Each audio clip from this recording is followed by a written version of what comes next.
Hello everybody, this is Namtox from NTF Gaming, and I'm here to talk to you about the good, the bad,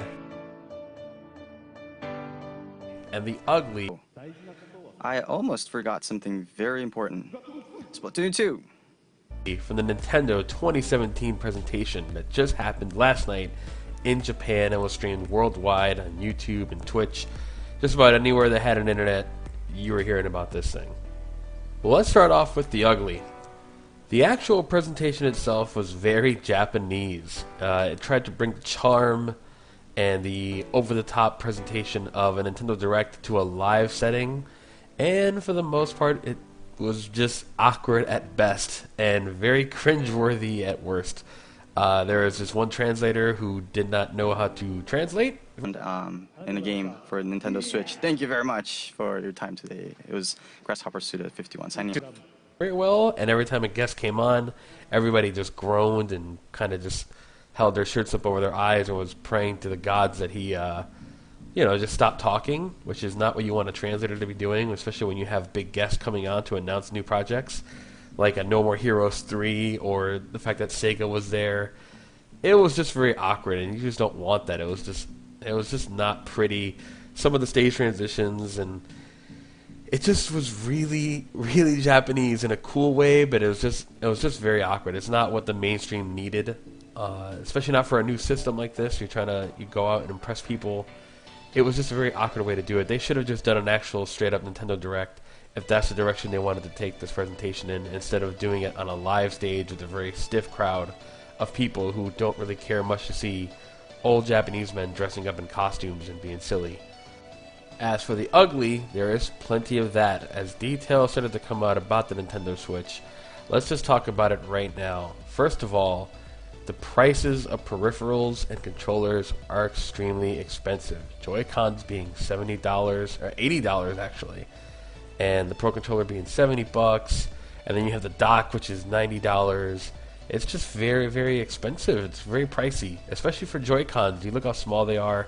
You think about giving them to your kids or, someone younger in the family, and if they lose one half of those, that means you're out, $80 because you're going to have to go buy a replacement. It just seems like an extreme price point for a system that they want to be sharing socially, and you want to be having extra controllers to hand to your friends when they come over. It's a hard pill to swallow at that price range. You're definitely paying the Nintendo tax for hardware that should not be this expensive. On top of that, the launch lineup is anemic. There are about 7 to 8 titles launching in America, and a lot of games curiously missing from that launch lineup. You figured, a game like Mario Kart, which is a port with some extra characters, or ARMS, which looks like their best new game, would be coming out with the system. You take something like 1-2 Switch, you have that be a pack-in title instead of a separate game. You put ARMS there for a day one release. It's looking a lot stronger, but making 1-2 Switch its own $60 retail product game, which I hope it's not that. I hope it comes out at $20 or something. And missing some games such as Mario Kart and simple things like that, it's very weird. It seems like there's a disconnect between the release date of the system and what they had ready for it, combined with the lack of information about the online, not really showing much of the UI, and just other questions about release dates of games. And announcements they didn't make. No Smash Brothers, no Pokemon, no Monster Hunter. Those are very big names that you would expect to see at a conference like this to sell the system to a hardcore audience and a mainstream audience.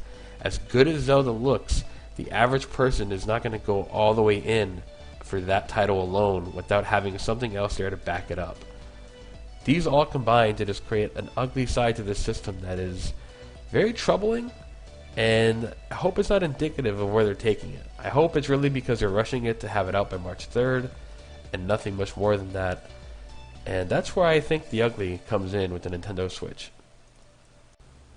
But now that we've gotten the ugly and the bad out of the way, let's talk about the good, because I feel personally, in my factual opinion, that there's a lot of good. First of all, let's go back to that launch lineup. There's tons of people online raving and jumping, saying, "Oh man, what a terrible launch lineup. It's worse than the Wii U. It's worse than the Wii."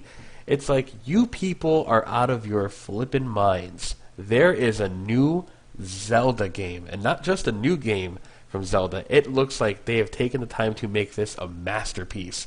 That Zelda trailer they revealed at the end was jaw-dropping.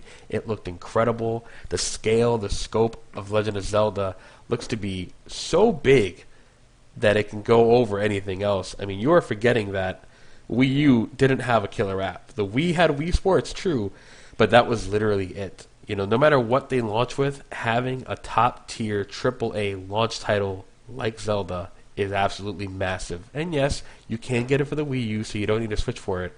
But let's be realistic here. Who is going to play it on the Wii U, especially with this bad frame rate and worse-looking graphics? This is definitely going to be something that showcases the Switch, and you will be playing this game for months, not days, for months. Obviously, if you're not into Zelda, then that's on you.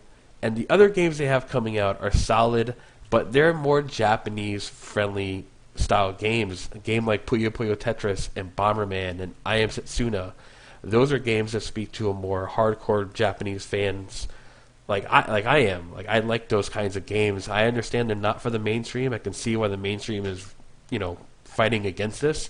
But having games like that at launch, very strong, and then announcing Xenoblade 2?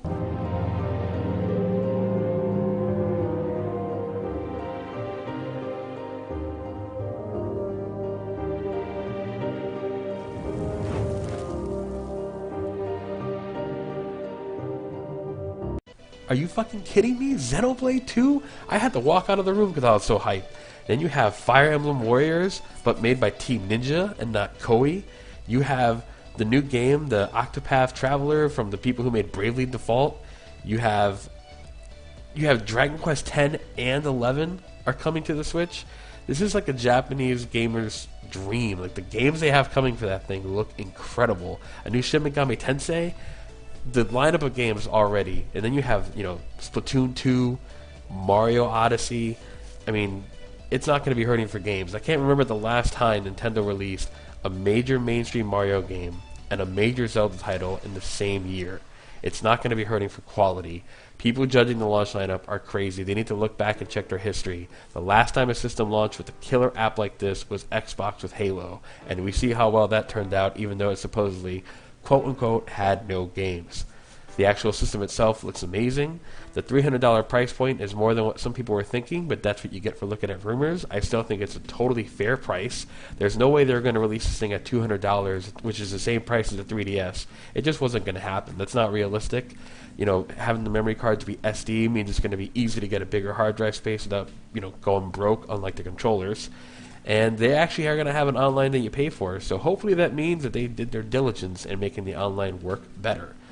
We're not going to be able to tell that until it comes out, but the games, you know, games like ARMS, the actual Switch stuff, the hardware looks like it works. It looks like it's going to be super fun for the household. I am very positive about the Switch. I will be there day one picking it up, just like a lot of people on the internet who are complaining right now. They'll still be there. Zelda looks that damn good. And overall, I still feel like it's a net positive for Nintendo and the Nintendo Switch. And I'm very excited about the future of this console. Mind you, I'm biased. I love these Japanese-style games. So they spoke right to my heart when they announced all these things. If I'm the only one that gets one, that's totally fine with me. But I feel like Nintendo's going to do pretty well this year with the Nintendo Switch. This is Namtox. That is the good, the bad, the ugly from the Nintendo Switch presentation. If you like what you saw, please like, comment, share, subscribe, and look forward to more coverage from me on the Switch. Check out ntfgaming.com for some articles I'll be writing up. And thanks for watching. Have a good one.